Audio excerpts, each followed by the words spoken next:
नमस्कार साथियों, कैसे हैं आप सब? देखिए जो ये क्लास है हमारी और बेसिकली आपको मोटिवेट करने के लिए है।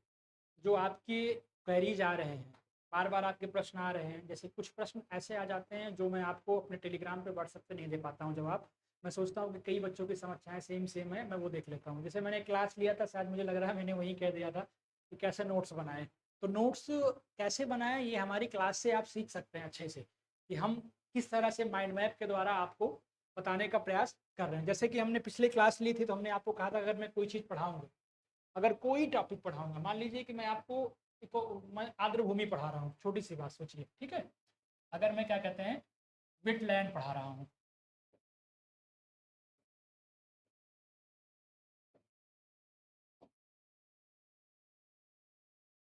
ठीक है?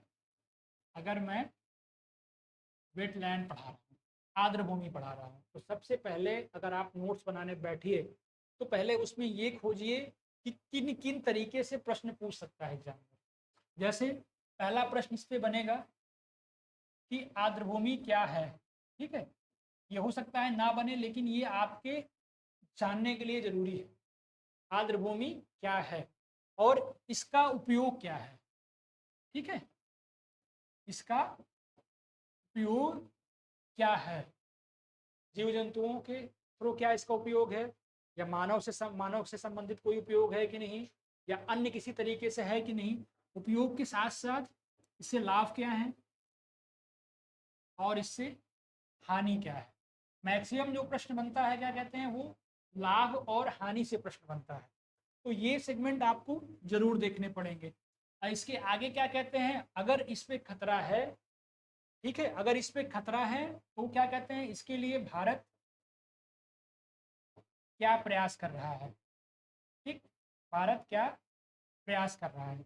अगर कोई संगठन इस पे बने हैं तो अंत में नोट कर लेंगे कि इसके लिए कौन से संगठन बने हैं। अगर कोई समझौता हुआ है किसी देश से इसके एम्पावरमेंट के लिए तो हम समझौते को देख लेंगे, ठीक है?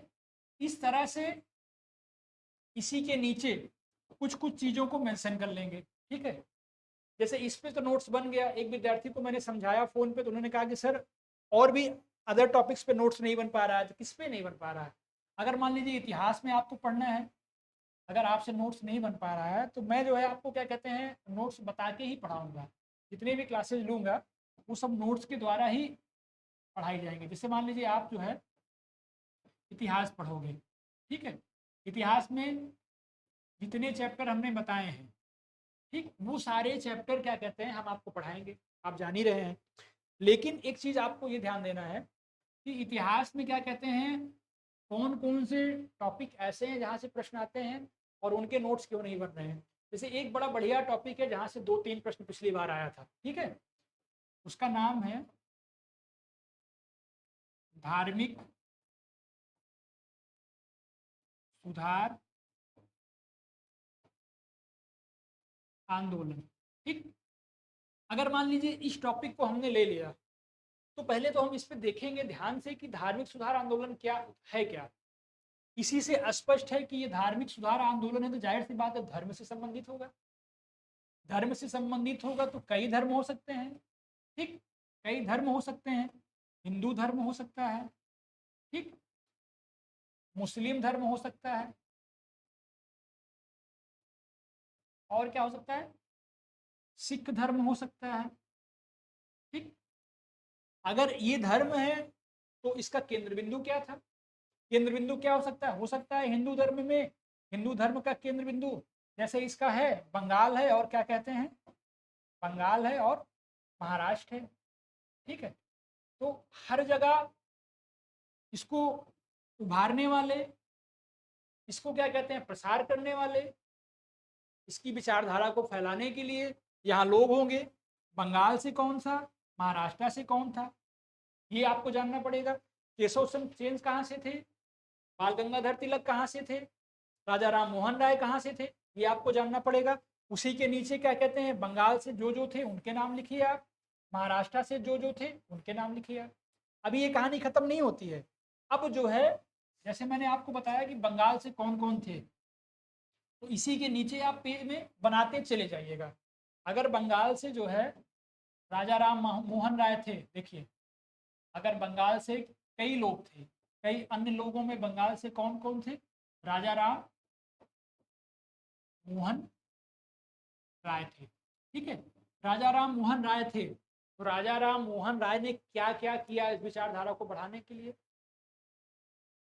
अगर आप इसके बारे में पढ़ोगे 2-3 पन्नों में तो जाहिर सी बात है आप भूल जाओगे, क्योंकि ह्यूमन नेचर है, आप एक तरफ से पढ़ोगे दोबारा भूलते जाओगे। लेकिन अगर इसको कई पार्ट में आप तोड़ लोगे, ठीक है, ऐसे कि राजा राम मोहन राय ने महिलाओं के लिए क्या किया, ठीक है, शिक्षा के लिए क्या किया, समाज के लिए क्या किया, ठीक है, अगर इस तरह से कई सेगमेंट बन जाएंगे, इसको फैलाने के लिए क्या इनकी कोई पुस्तकें भी थी या अन्य कोई चीजें होंगी, आप ऐसे बढ़ाते चलिए। उसके बाद महिलाओं के लिए इन्होंने क्या क्या किया, शिक्षा के लिए क्या किया, नीचे लिख दिए, समाज के लिए क्या किया, पुस्तकें कौन कौन सी थी। तो ये एक पेज में, लगभग एक पेज में क्या, एक पेज के आधे पार्ट में राजा राम मोहन राय के बारे में अच्छे से तैयार हो जाएगा, केशव चंद्र सेन के बारे में तैयार हो जाएगा, बाल गंगाधर तिलक के बारे में तैयार, दयानंद सरस्वती थे तो उनके बारे में तैयार हो जाएगा। इससे आप कोई चीज नहीं भूलोगे। आत्माराम पांडुरंग थे तो उनके बारे में तैयार हो जाएगा, ज्योतिबा फुले थे उनके बारे में, परमहंस मंडली है क्या कहते हैं उनका, तो उनके बारे में तैयार हो जाएगा। तो इस तरह की चीज़ों को आप ऐसे कंसेप्ट को तैयार कर सकते हो। हम बहुत सारी चीज़ें बताते हैं कि जैसे पिछली क्लास हुई थी उसमें भी हमने बताया था क्या कहते हैं कि पढ़ने के तरीकों को, आधा इतिहास तो क्या कहते हैं सेंटर से और केंद्र बिंदु से शुरू हो जाता है, क्योंकि इतिहास का मतलब एक पूरी लड़ाई है हमारी इतिहास। तो इतिहास, मैंने कहा इतिहास में दो ही तो रास्ते थे आने के भारत में, पानी के रास्ते से, ठीक है, एक ये गुजरात के रास्ते से लोग आए, दूसरा क्या कहते हैं पश्चिम बंगाल के रास्ते से आए। तो जो मैक्सिमम सेंटर बने हमारे कहाँ बने, यही बने। अभी हमने कहा धार्मिक सुधार आंदोलन शुरू हुआ कहाँ हुआ, महाराष्ट्र में केंद्र बना और दूसरा यहाँ केंद्र बना। जितनी समितियां बनी कहाँ बनी, यहाँ बना, यहाँ बना। ईस्ट इंडिया की स्थापना हुई कहाँ हुई, कहाँ के राजा को पहले उन्होंने हायर किया, यहाँ किया, यहाँ किया। इस तरह की चीजों को अगर आप लिंक करके पढ़ने का प्रयास करोगे तो वादा करते हैं कि चीजें एक दूसरे से लिंक होती जाएगी और आपकी समझ डेवलप होगी, और समझ डेवलप होगी तो आप एग्जाम में हमेशा अच्छा करके आओगे।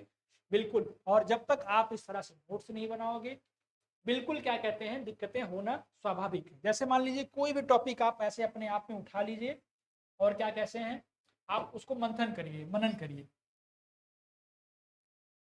अगर आप क्या कहते हैं कांग्रेस अधिवेशन मान लीजिए पढ़ोगे, पढ़ाएंगे आपको कांग्रेस अधिवेशन, ठीक है, अगर आप इसको पढ़ोगे तो सबसे पहले तो आप देखोगे ना कि कांग्रेस अधिवेशन का उद्देश्य क्या था, ठीक है।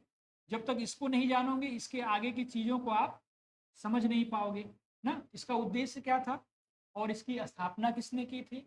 स्थापना के बाद से क्या कहते हैं देखना पड़ेगा आपको आगे चल के क्या कहते हैं कि जो है अगर क्या कहते हैं अलग अलग लोग चेंज हुए हैं, अलग अलग अध्यक्ष बनाए गए हैं, तो उनका अपना उद्देश्य क्या था।